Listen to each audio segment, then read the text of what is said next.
man's first successful full-scale flight in 1903.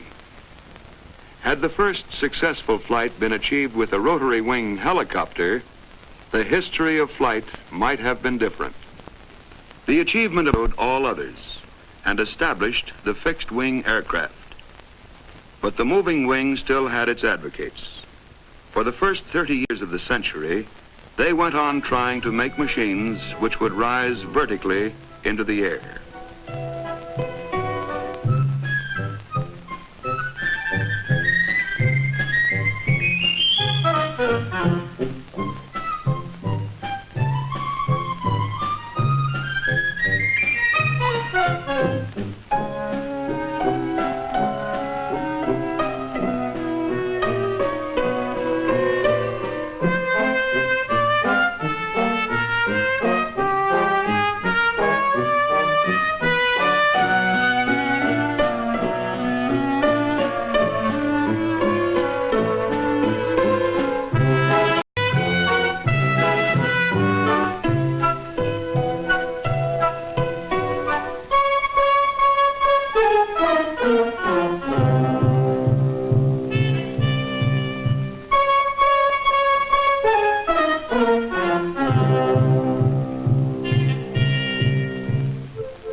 In 1907, Breguet produced the first helicopter to leave the ground with a pilot aboard.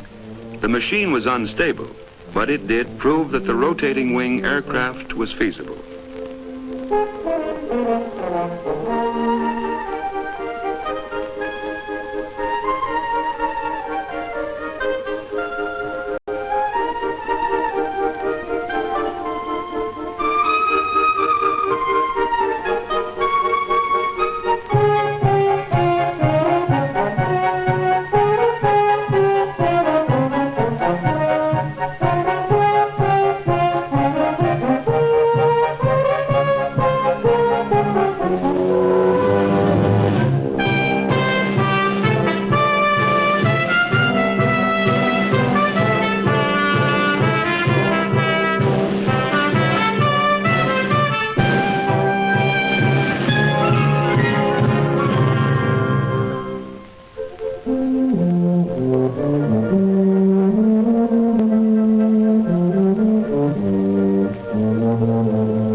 But all these early machines were unstable, and for safety, the aircraft had to be tethered to the ground.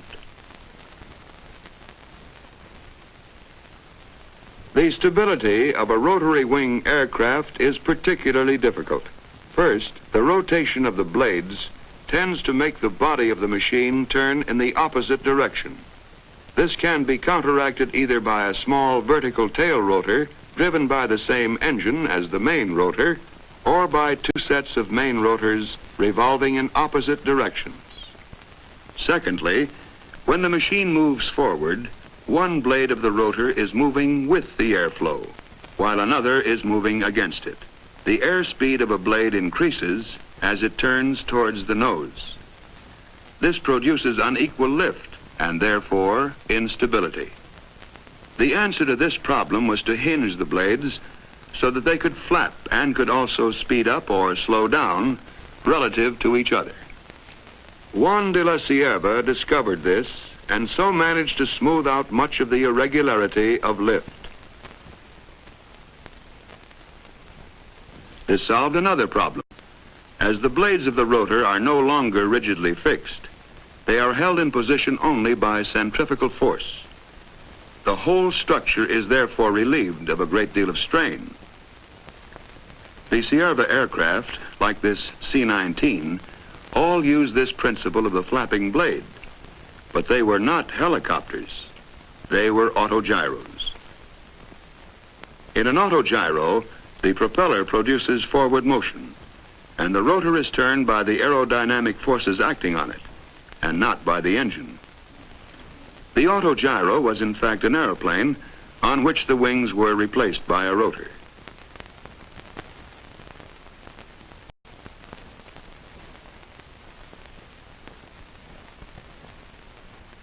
The ordinary autogyro could not take off vertically, although its takeoff run was very short.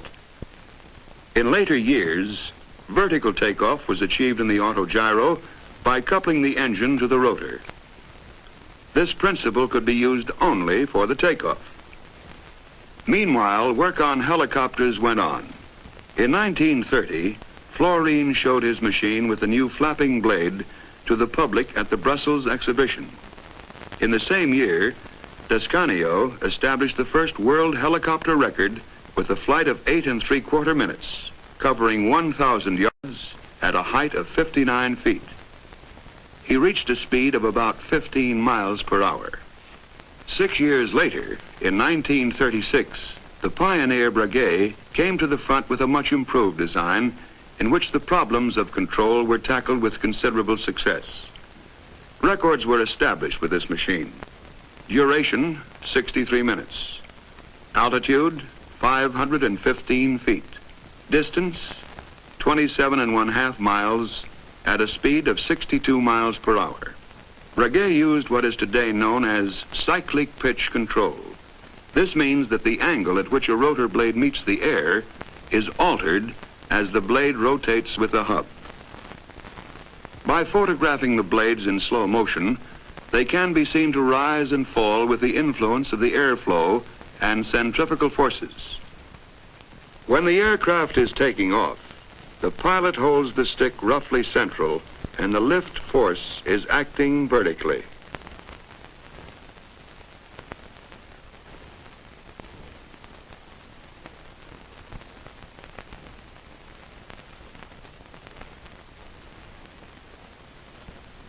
The pilot moves the stick forward. The advancing blade, furthest from the camera, decreases in pitch and flaps downwards. The retreat blade, nearest the camera, increases in pitch and flaps upwards. In effect, the rotor is tilted forward. It thus becomes the means of accelerating the aircraft forward as well as the means of supporting it in the air. The pilot decides to turn to the right. Stick right. The blade on the left flaps up. The blade on the right flaps down. The aircraft goes into a right-hand turn. In 1937, the first really successful helicopter, the Fokker-Achilles, was announced. The flexibility and control of this machine were demonstrated when Hanna Reich flew it inside the Berlin Sports Stadium. Then another of the pioneers, Igor Sikorsky, who had been working on helicopter design from the beginning of the century, achieved success in America. All these discoveries helped to produce the helicopter as we know it today. It's still curious to look at, but it can fly in a way even surpassing the flight of birds. It takes off and lands, hovers in the air, and even turns a full circle over the same spot. Helicopter design is constantly progressing. The precision of control is something of which Descanio could only have dreamed.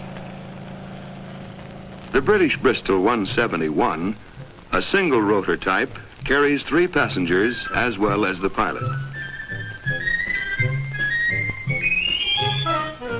In contrast to the sleek lines of the Bristol is the angular body of the giant air horse, produced by the pioneer company started by the late Juan de la Cierva. The engine used in this helicopter is so powerful that the three rotors can lift a total weight of just over 8 tons. This enormous capacity at last fills a gap between usual helicopters with their limited loads and the airplane. At the other end of this scale, the Sierra Company has produced a small sister to the Air Horse, a neat-looking two-seat personal helicopter called the Skeeter. The Ferry Company's Gyrodyne is one of the world's fastest helicopters. Here we see it traveling at 124.3 miles per hour.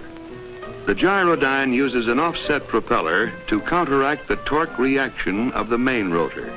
This has the added advantage that the propeller gives additional thrust to drive the aircraft. In France, Louis Breguet, one of the leaders of helicopter technique, designed this three-seater using superimposed contra-rotating rotors. A development of the pre-war German Fokker Achilles keeping the original rotor configuration has been made by Sud-Est and is designed to carry 6 people. Another French company, Sud-West, have developed an experimental helicopter with a rotor driven by jets at the blade tips.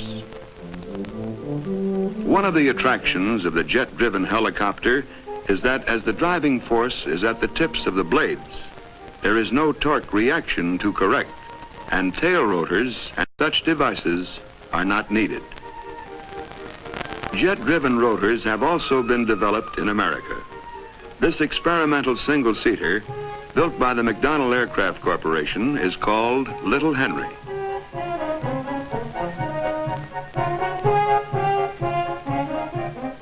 The no-hands flying of this Hiller Hornet demonstrates well the great stability of helicopters employing jet-driven rotors. Helicopter types and designs are unending.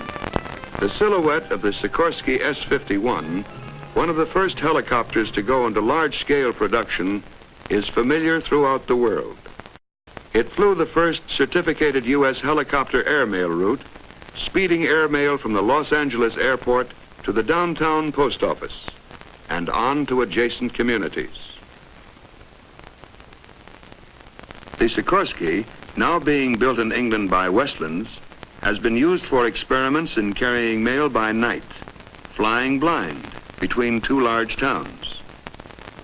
These services portend the day when large helicopters like this Sikorsky S-55 and the Bell HH-12 will be in regular service, carrying mail, passengers, and cargo between nearby cities and surrounding suburban areas. Smaller Bell helicopters are now being used on the land with great success, spraying crops and cattle, dusting orchards where the downwash from the rotors directs insecticide over and under the leaves. Rotor downwash is also used for a strange form of harvesting. It's a simple way of gathering walnuts which can't be damaged by their forceful descent. The helicopter is serving in the expansion of our vital oil reserves, transporting exploration parties swiftly and economically to hard-to-reach locations. In addition, it can also serve as a work platform for precise geological readings.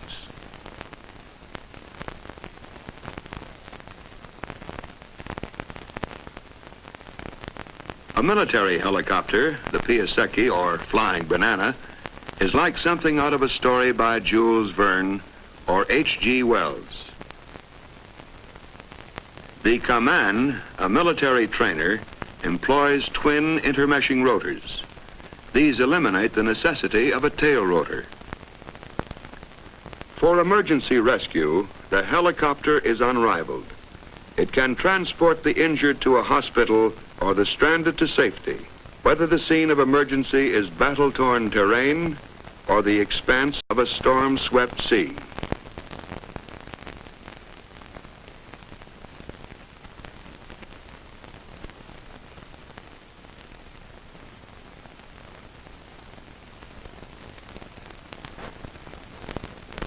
Admiral took 1946 Antarctic expedition for surveys more detailed than could be undertaken by a conventional aircraft. A good example of a small helicopter with an all-round view is the Hiller 360 with its Perspex bubble front. It is excellent for police control of traffic, aerial inspections, and similar work. The helicopter has provided new vantage points for the tourist. There is no better way of seeing the Grand Canyon. For herding cattle or elk, there is the comfort of a helicopter with its large field of vision and its ability to fly slowly. The helicopter has been used to do work that seemed impossible. Here, it speeds construction materials high up into the Welsh mountains to repair a dam.